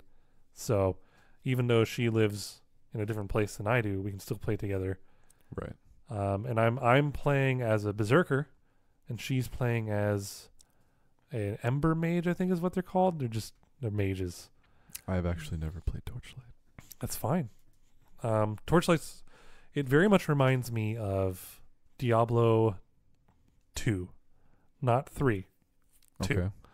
Because you have a lot of control over how you can build your character. They can use any weapon. They can learn any magic spell if they find it. So there's a lot of customization you can do with your character. Obviously, if you're a berserker, you're probably going to be more geared towards melee weapons. Makes sense. If you're a mage, you'll probably be more geared towards learning magical spells. But everyone has similar ability to just, like, if I wanted to carry around a bunch of staves and shoot magic at people as a berserker, I could. You can control your stats so you can be the magic berserker. I would do that. You could do that. Sounds like something I would do. But that's what I liked about Diablo 2 is that you can just do whatever the fuck you want, and it didn't matter. You want to be a bow barbarian? Go for it, you know? But Diablo 3 didn't really let you do that. So Torchlight 2 is kind of hitting that mark for me, even though this game is fairly old and I should have been playing it before. Now I'm playing it with my girlfriend, and we both really like it. So, yeah. It's a good cause. If you're interested in a game and you miss the old Diablo days, give Torchlight 2 a try. It's $20, usually on sale, so you can get it for cheaper than that. It's still $20. It's holding its weight. Yeah, no, you can usually get it on sale for like half, sometimes even more off. So or check Humble Bundle. It might. I don't remember if Torchlight's ever been on that. Maybe the first one. It was. I think Torchlight 2 was on it, but I don't know if it's been coming around again. Because again, it's an older game now. I think it's like 3 years old, 4 years old now. But it's still a very good game. You fight enemies in waves almost usually, and we're just playing on normal, so it's not too hard. So we're not dying a whole lot, but sometimes we've definitely gotten close. So it can have its challenging moments. And it's fun. So again, if you miss that Diablo style gameplay, Give Torchlight 2 a try. It's really good. 6 years old. It came out 6 years old. September 20th, 2012. Oh my god. Well, there you go. Older game, but still pretty damn good. And the nice thing about Torchlight is it can be run on a toaster. Oh yeah. The first game, they made it so that thing could basically be run on an iPad, and I mean the original iPad. All right then. So if you have a shitty laptop but you still want to play some games, try Torchlight. And yeah, that's what I've been playing this week. There you go. All right, that's some good stuff. So for me, it was Labo. Yep. Labo. Labo. And we already talked about that a little bit. Did. Have any other comments you want to make? I just want to make the rest of the stuff and see what it does. I also heard the piano you can play with the Switch docked, because there's nothing that. Oh yeah. No, it doesn't need all anything of this, from the Switch. You could play with the Switch dock. I don't know about the fishing one though. The fishing one would be very challenging. Tilt your head sideways. Yeah, I wonder. I'll have to try it, but it might switch to vertical on the screen if you're docked. I'm not sure. That would be interesting. I'd like cool. to see if that's possible. Yeah. But it makes sense because all of the information that's receiving is tied to the Joy-Cons, yeah, not the Switch. Or in this case, the Toy-Cons. Toy-Cons, as they call it. That's a nice name. It's a fun one. What else you got? Other than that, I played some World of Warcraft. Oh my god! I'm still not max level on any character. Tony, come on! It doesn't really take that long, but I need the time to make it not take that long. you don't have a whole lot of free time. I did play with my brother for maybe I would say it was about 4 or 5 hours. On his birthday weekend? No. Oh. It was just during the week at some point. We just kept running dungeon after dungeon, so I got 1 or 2 levels from that. Nice. I'm really liking Resto Druid. Oh, really? Do they still have the tree form? You can get it as a appearance item, like a cost. But it doesn't actually affect you in any way? Oh, man. It's all talents. Man. Is Boomkin still a thing? Yes. Thank God. That does affect your stats. Good. And I am Boomkin Resto, because that's the best combination right now. God, yeah. Although you can pursue a 3rd artifact weapon if you want. I think you can pursue an artifact weapon for each spec. Okay. And Druid, of course, has the most specs. Yeah, they have DPS. They have tank. 2 DPS. 2 DPS? Yeah, there's balance, feral for DPS. Well, yeah, I was saying they have DPS, they have tank, they have mage, they have healing. 4, right? Okay, so yeah, 4. I think that's the most. I think of any class. Because paladins only have 3 tank damage, healing. Yeah. Warlocks only have 1. Hunter has 3. Warlock has 2. Affliction and Demonology. Oh, right. Okay. Mages have 3. Hunters have 3? Yeah, Marksman, Survival, and Beastmaster. I think it was those. I don't know if that's changed. Okay. There were 3. I think everyone had 3, but Druid could technically be 4. Yep. Well, Druid used to have 3. Feral, you could spec to go either tank or DPS, but then they switched. They made it split so you that could do off both. so that Guardian is the tank one and Feral is. Oh, okay. So they actually it's changed. 2 separate. Oh, specs. okay, good. Yeah, I think they did that in the last expansion. The Cataclysm? Was that before this? I don't know anymore. No, Lords of Draenor is when they did it. Lords of Draenor. Okay. Again, I could be totally wrong, so send in corrections if I am, please. The other game I played was Ni no Kuni 2. Heyo. Also, I have a update from last week where I wasn't sure on what the Kingmaker was. So a Kingmaker is in fact a monster or spirit thing. Okay. It's not a weapon. It is the actual... The thing that makes the king. Thing that you make a pact with to become the king. So I went through all the trials. The puzzles were actually pretty good. Are they like Zelda puzzles, or are they more like... So this particular one, you're in this like dungeon style area. It has these tiles that you have to go across. So in the beginning, it gives you a story. And in the story, it lays out the order of like the statues, basically. So like a riddle almost? Well, you have to follow the story as it's laid out, and if you don't hit those statues in that order, you lose, or you have to go back to the beginning. Gotcha. It got a little bit more difficult. It added more. One of the caveats in this one is each tile you stand on and then leave falls down. So you're effed if you go the wrong way. You can't go back. Gotcha. So you have to restart. It took me a little bit to finish those because they're like 4 or 5. Okay. And again, more statues kept appearing for each new story and new level in that trial. And they got a little more intricate where you had to like figure out which way they have to be turned or looking at each other or something in order to pass that part of the thing. Because if you do it and then make it to the end and one of them's wrong, then you have to do it again anyway. Start over.